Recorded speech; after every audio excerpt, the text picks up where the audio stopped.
So in this segment, we're going to be discussing Kemi Badenoch kind of turning on pensioners.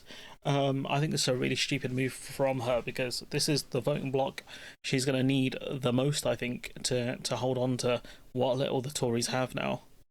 Now, I'm not talking about being mean to pensioners and taking away their money because I know we don't want to do that, but there are some people that get the pension or get the triple lock applied to it who do not need it.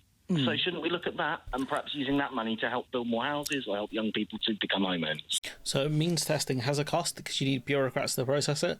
So I don't think, I don't know how much money you save. Like the amount of money we save by means testing the winter fuel allowance isn't a lot, especially when you got more people applying for fuel credit anyways, but it means you have to allocate more kind of civil servants or you have to get a private company to look at the paperwork for people who are applying to get winter fuel allowance now. So again, as a cost.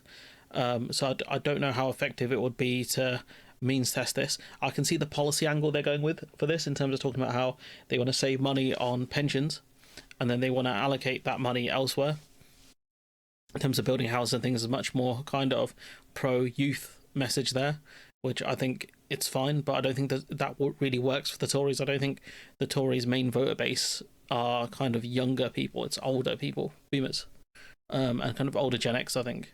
So that's exactly the sort of thing that the policy work we're going to be doing will look at.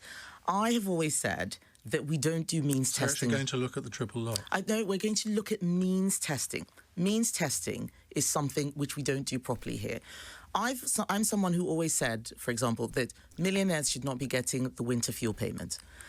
But you never really did that when you were in government power. So what Rachel Reeves has done is the extreme version of that, where people who are actually on the breadline have had their winter fuel payment taken away. We don't have a system that knows who should get what. That's the sort of thing that we need to be looking at.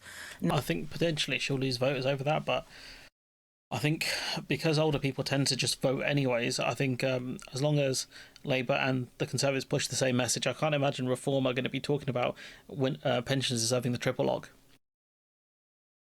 This might not be the worst gambit for her. Now, the triple lock is a policy which we supported throughout our 14 years in government. That was a Conservative policy, but we need to make sure that we are growing. And so, I don't know, like with the in terms of pensions, like I imagine if those people, we've had the triple lock pension in this country, I think for a while. I imagine if those people who were looking at retirement thought it would be messed with, might not look at putting money into kind of pensions and might just pocket the money themselves and just spend it now. Or just save it themselves in a savings account for like other things. So I don't know how smart it is to mesh with the pension system in this country, especially when it's a giant Ponzi scheme anyways. Like it's a house of cards. Do you really want it to fall down right now? I don't know. But this is a really bold political gambit for Kemi Badenoch to take it because she's abandoning part of their voter base in terms of the older people and looking at more younger people in terms of that person's argument of housing. But it just depends on where they actually allocate the money to and what message they want to push with that. So in terms of talking about how millionaires shouldn't get the winter fuel allowance, I think that's a fine argument. For me personally, it's just how much does means testing cost versus how much does universality cost?